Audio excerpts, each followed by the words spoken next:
பாரதி நிகழ்ச்சியோடு இணைந்து கொண்டிருக்கின்றோம். பாரதி நிகழ்ச்சியில் அடுத்த பகுதியான மகளிர்கே பகுதியூடாக இணைந்து கொள்ள போன்றோம். இந்த பகுதியில் ஒவ்வொரு வாரமும் மருத்துவர்களுடைய ஆலோசனைகள் வழங்குகின்ற ஒரு பகுதியாக அமைந்துள்ளது. அதாவது எங்களுக்கு இருக்கக்கூடிய நோய்கள் சார்ந்த விளக்கங்கள் சொல்லக்கூடிய பகுதியாகத்தான் இந்த பகுதியானது அமைந்துள்ளது. அதையும் தாண்டி நீங்களும் உங்களுக்கு இருக்கக்கூடிய சந்தேகங்கள், அதாவது உடல் ரீதியாக உள ரீதியாக உங்களுக்கு ஒரு சந்தேகம் இருக்கின்ற பட்சத்தில் அதனை எங்களுடைய தொலைபேசி இலக்கமான 0757900555 என்ற தொலைபேசி இலக்கத்திற்கு வாட்ஸ்அப்பின் மூலமாகவோ குறுஞ்செய்தியின் மூலமாகவோ அனுப்பி வைக்கின்ற பட்சத்தில் அதற்கான தேர்வுகளும் வழங்கப்படும் என்பதையும் கூறிக்கொண்டு இணைந்து கொள்ளலாம் மகளிர்கே பகுதியூடாக.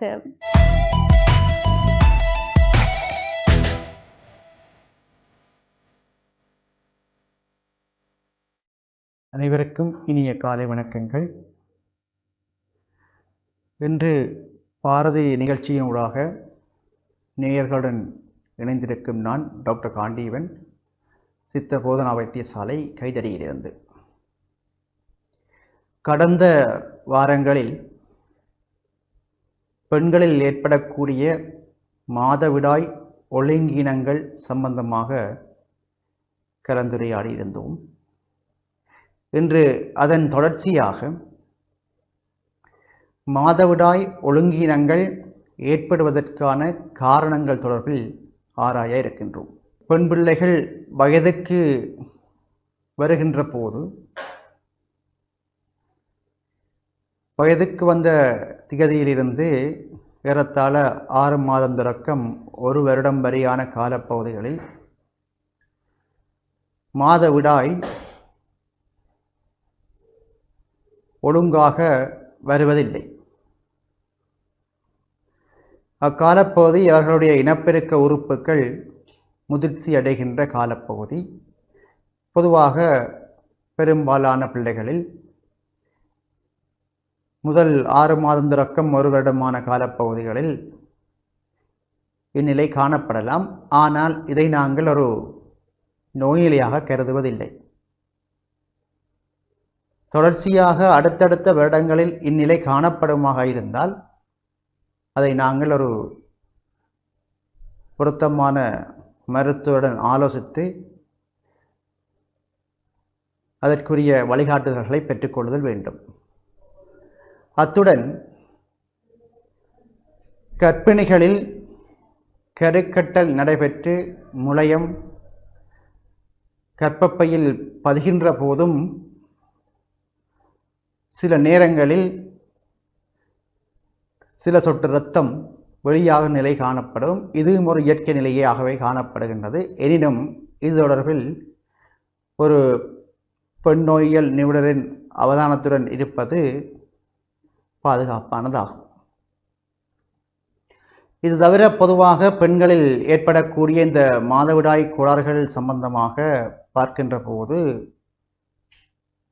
ஒப்பீட்டடிப்படையில் ஆண்களுடன் ஒப்பிடுகின்ற போது பெண்களின் உடற் செயற்பாடுகள் கூடுதலாக ஓமோன்களின் செல்வாக்கின் கீழ் நடைபெறுகின்றது. ஓமோன்கள் அதிகம் செல்வாக்கு செலுத்துகின்றது. இந்த ஓமோன்களில் ஏற்படுகின்ற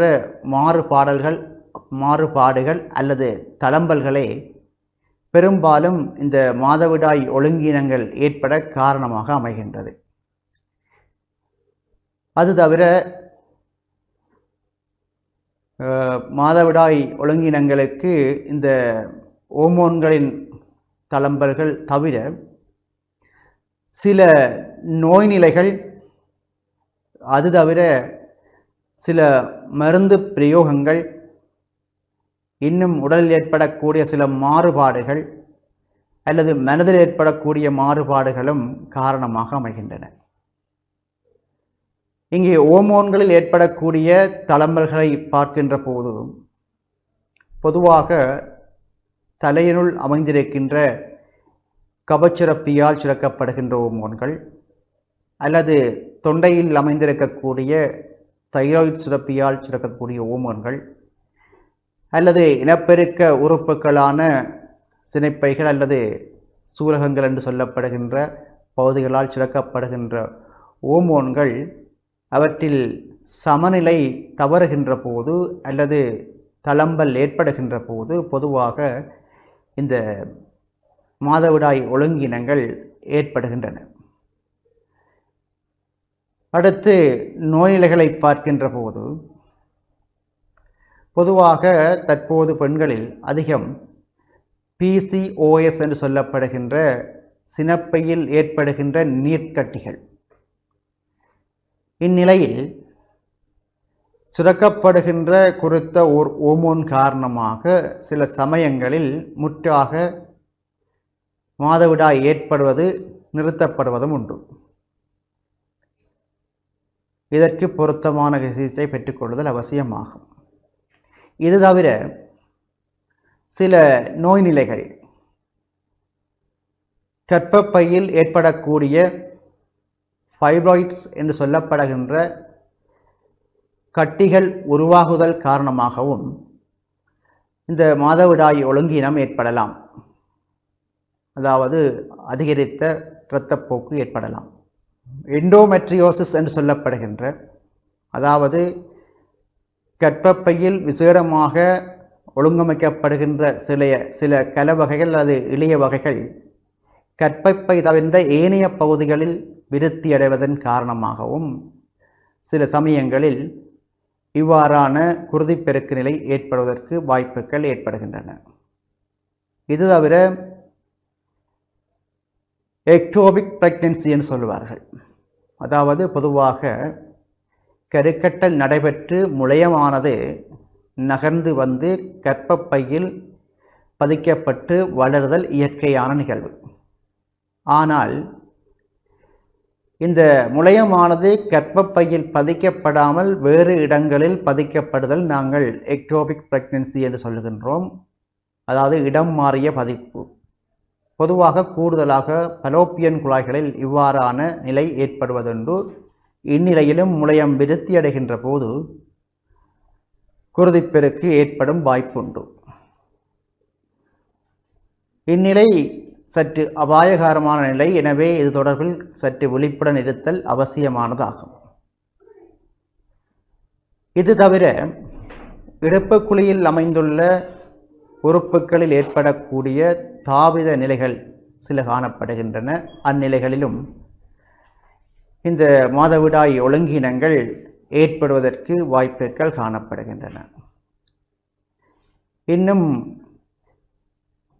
கர்ப்பப்பை கழுத்து, கர்ப்பப்பையில் ஏற்படுகின்ற கேன்சர் நிலைகள் மற்றும் சில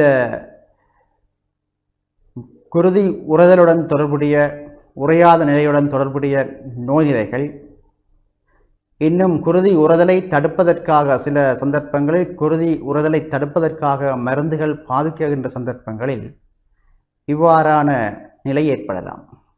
இது தவிர அதிகரித்த உடல் பருமனும் மாதவிடாய் ஒழுங்கினங்களை ஏற்படுத்துகின்றது. இத்துடன் இங்கே சிறப்பாக குறிப்பிடப்பட வேண்டிய ஒரு விடயம், மன அழுத்தம். தொடர்ச்சியாக நீண்ட காலம் மன அழுத்தத்துக்கு உள்ளாகும் நிலை ஏற்படுகின்ற போது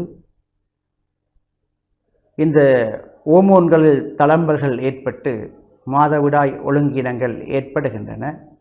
எனவே இந்த மாதவிடாய் என்பது ஒரு பெண்ணின் இனப்பெருக்க தொகுதியானது ஒழுங்காக இருக்கிறதா இல்லையா என்பதை அடையாளப்படுத்துகின்ற ஒரு விடயம். எனவே இந்த மாதவிடாய் ஒழுங்கினம் ஏற்படுகின்ற போது நாங்கள் அறிந்து கொள்ள வேண்டும், இனப்பெருக்க தொகுதிகளில் ஏதோ மாறுபாடு ஏற்படுகின்றது. எனவே இது தொடர்பில் உரிய கவனம் செலுத்துதல் அவசியமாகும். இந்நிலைகளை கவனம் அற்று இருத்து தொடர்ச்சியாக நீண்ட காலம் கவனம் எடுக்காமல் எடுக்கும் பட்சத்தில் பாரதூரமான நிலைமைகள் ஏற்படலாம். முக்கியமாக இன்று சமுதாயத்தில் பெரும் பிரச்சனையாக இருப்பது குழந்தையின்மை என்பது பெரும் பிரச்சனையாக இருக்கின்றது. அந்நிலை கூட ஏற்படலாம். எனவே இது தொடர்பில் உரிய வைத்தியர்களின் ஆலோசனைகளையும் வழிகாட்டுதல்களையும் பெற்றுக்கொள்ளுதல் மிக அவசியமான ஒன்றாகும். எனவே இவ்விடயம் தொடர்பில் எவ்வாறு கையாளலாம் என்பது தொடர்பில் அடுத்து வருகின்ற நிகழ்வில் நாம் தொடர்ச்சியாக கலந்துரையாடலாம்.